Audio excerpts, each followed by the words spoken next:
आई नैका मॉडल में भैया कैसे कहल बा हो। कंपनी त बंद हो गइल दे देहलस छुट्टी। कंपनी त बंद हो गइल दे देहलस छुट्टी। तब बैठ के करब जा हम अब कवची जात बानी घरे अब हे।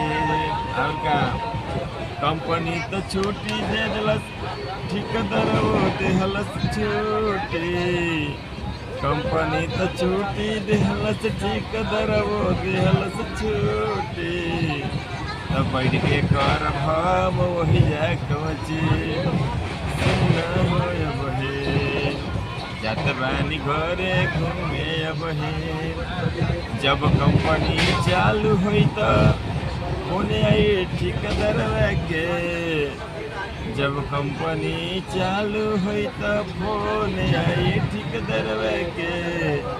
अब पाल गाड़ी धरल जलती कंपनी चालू करे के अब हे।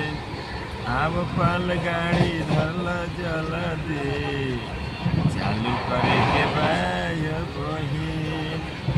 अभी ठेकेदारवा नहीं के सुनत कि काहे खातिर छुट्टी देत बानी। अभी ठेकेदारवा नहीं के समझत कि काहे छुट्टी देत बानी। दूसरा जगह काम पर एडजस्ट कर दी एकरा बुझात नहीं बाटे अब।